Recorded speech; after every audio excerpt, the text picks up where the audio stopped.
Selamat pagi anak-anak semuanya. Bagaimana kabarnya hari ini? Alhamdulillah, selalu ceria, tetap semangat, siap belajar. Nah anak-anak, kita cek dulu yuk kehadiran teman-temannya. Hari ini teman-teman hadir semua atau tidak ya? Alhamdulillah jika teman-teman kita semua hadir. Sebelum memulai pembelajaran, alangkah lebih baik jika kita berdoa terlebih dahulu. Yuk ketua kelas pimpin doanya. Amin. Anak-anak masih ingat tidak? Pertemuan yang lalu kita sudah belajar tentang apa? Kita sudah belajar tema 5 pahlawanku, subtema 1 perjuangan para pahlawan. Nah, pada hari ini kita sudah memasuki subtema yang kedua, yaitu pahlawanku, kebanggaanku. Tujuan pembelajaran pada hari ini yaitu yang pertama, siswa dapat menyebutkan informasi yang sudah diketahui dan yang ingin diketahui. Yang kedua, siswa dapat mempresentasikan informasi yang dikumpulkan menggunakan bahasa lisan dan tulisan. Yang ketiga, siswa dapat mengidentifikasi peninggalan kerajaan Islam dan pengaruh di wilayah setempat dengan benar. Yang keempat, siswa dapat mengkomunikasikan peninggalan kerajaan Islam dan pengaruhnya di wilayah setempat dengan menggunakan peta pikiran. Yang kelima, siswa dapat menyimpulkan sifat cahaya dan hubungannya dengan penglihatan dengan benar.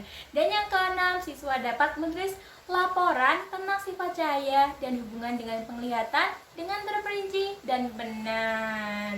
Nah, anak-anak sudah siap belajar belum? Sudah ya? Nah, sekarang cermati gambar di samping ibu.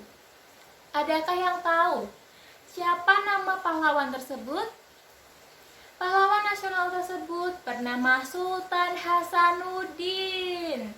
Untuk mengetahui informasi lebih lanjut mengenai Sultan Hasanuddin, silakan anak-anak baca terlebih dahulu teks berjudul Sultan Hasanuddin yang terdapat pada buku tema 5 halaman 53. Setelah membaca teks tersebut, apa yang anak-anak ketahui tentang Sultan Hasanuddin? Sultan Hasanuddin merupakan raja dari kerajaan Islam Gorontalo di Makassar, Sulawesi Selatan. Yang kedua, Sultan Hasanuddin memiliki julukan ayam jantan dari timur. Yang ketiga, Sultan Hasanuddin itu berperang melawan Arupalaka, Raja Bonde yang dibantu oleh Belanda. Yang keempat, nama Sultan Hasanuddin saat ini dijadikan nama jalan dan universitas di Sulawesi Selatan. Dan yang kelima, Sultan Hasanuddin diberi gelar pahlawan nasional oleh pemerintah. Setelah ini anak-anak akan mencari tahu melalui internet, buku atau yang lainnya mengenai hal-hal yang ingin diketahui lebih lanjut mengenai Sultan Hasanuddin. Selain Sultan Hasanuddin, ternyata masih ada raja kerajaan Islam yang lainnya di Indonesia. Salah satunya yaitu Sultan Iskandar Muda yang merupakan Raja Kesultanan Aceh. Nah, anak-anak coba perhatikan gambar Sultan Hasanuddin dan gambar Sultan Iskandar Muda. Anak-anak diskusikan juga mengenai apa yang sudah diketahui dan yang ingin diketahui tentang peninggalan pemerintahan raja-raja tersebut. Tuliskan pada kolom yang tersedia di buku siswa. Nah, anak-anak tahu tidak? Pada zaman dahulu saat perang, pahlawan menggunakan cahaya dan cermin untuk berkomunikasi. Bagaimana sih cara menggunakan cahaya dan cermin untuk berkomunikasi? Setelah ini anak-anak akan melakukan percobaan berkomunikasi menggunakan cahaya dan cermin. Tujuannya dalam percobaan ini yaitu untuk mengetahui dan memahami mengenai salah satu sifat cahaya, yaitu cahaya dapat dipantulkan. Alat-alat yang digunakan dalam percobaan yaitu yang pertama, cermin. Yang kedua, bidang pantul atau dinding. Dan yang ketiga, sumber cahaya dalam percobaan ini yaitu sinar matahari. Langkah-langkahnya, yang pertama, anak-anak siapkan alat-alat yang dibutuhkan.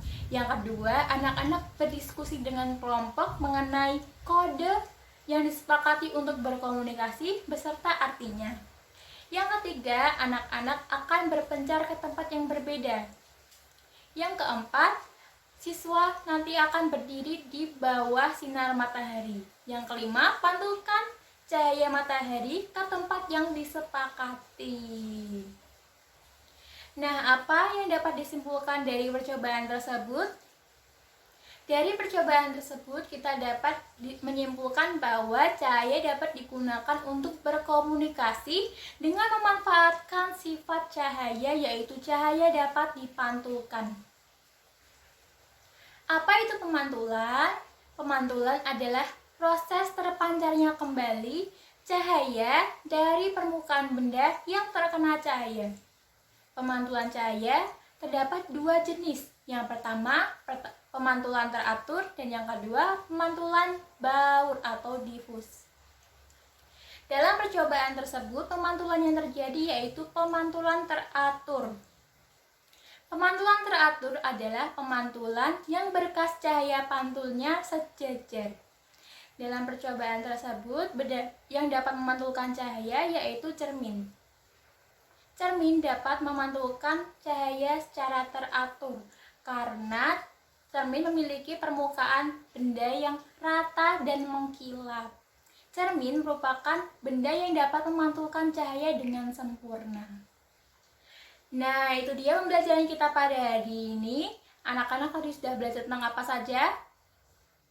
Yang pertama, anak-anak sudah belajar mengenai raja-raja kerajaan Islam dan berbagai macam peninggalan serta pengaruhnya di wilayah setempat. Yang kedua, anak-anak juga sudah belajar mengenai salah satu sifat cahaya, yaitu cahaya dapat dipantulkan. Setelah ini, anak-anak akan diberi tugas untuk berdiskusi mencari informasi lebih lanjut mengenai sifat-sifat cahaya yang lainnya. Nah, sebelum menutup pembelajaran, alangkah lebih baik jika kita berdoa terlebih dahulu. Yuk ketua kelas minta doanya kembali. Amin. Sekian pembelajaran hari ini. Wassalamualaikum warahmatullahi wabarakatuh.